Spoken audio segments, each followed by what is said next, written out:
उपमुख्यमंत्री एकनाथ शिंदे आणि भाजप प्रदेशाध्यक्ष रवींद्र चव्हाण यांच्यामध्ये रात्री नागपूरमध्ये बैठक झालेली आहे। नागपुरातील शिंदेंच्या शासकीय निवासस्थानी ही बैठक झाल्याचं कळतंय। आगामी पालिका निवडणुकीच्या पार्श्वभूमीवर बैठकीत चर्चा पार पडली आहे। निवडणुकीतील युतीबाबत सकारात्मक चर्चा झाल्याची माहिती आली आहे। आता स्थानिक पातळीवर जागा वाटपाबाबत चर्चा होणार आहे। दोन्ही पक्षांच्या स्थानिक पदाधिकाऱ्यांची एक कमिटी स्थापन केली जाणार आहे। रवींद्र चव्हाणांनी बुधवारी रात्रीच अमित शहांची भेट घेतलेली होती। त्यानंतर लगेच काल रात्री एकनाथ शिंदेंसोबत बैठक झाली। त्यामुळे भाजप शिवसेनेची मनपातील युती जवळपास निश्चित मानलं जातं।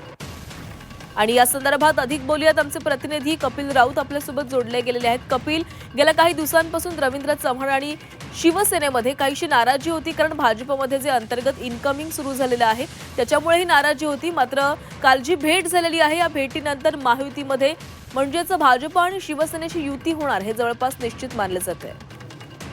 हो, नक्कीच जवळपास 1 ते 1.5 तास ही बैठक सुरू होती रवींद्र चव्हाण आणि एकनाथ शिंदे यांच्यामध्ये त्यांच्या शासकीय निवासस्थानी।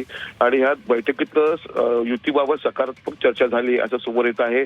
तर जागा वाटपाचा फॉर्म्युला अधिवेशनानंतर स्थानिक पातळीवर ठरेल।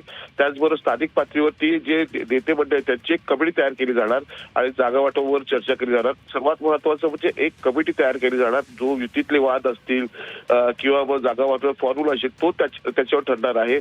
त्यामुळे एक महत्त्वाचा निर्णय समोर येत आहे का महायुती झालेली आहे। आता येणाऱ्या अनेक महानगरपालिका आहेत, त्या महानगरपालिकेसाठी महायुती होणं गरजेचं आहे असेच संकेत इथून मिळत आहेत। खरं तर काल 1 दिवसापूर्वी रवींद्र चव्हाण हे अमित शहाना भेटले होते आणि महाराष्ट्रातील राजकारणाची स्थिती त्यांना सांगितली होती।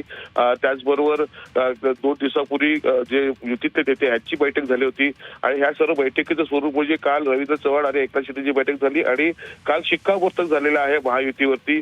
एक महत्त्वाची बातमी समोर येत आहे। नक्कीच कपिल, धन्यवाद दिलेल्या सविस्तर माहितीसाठी।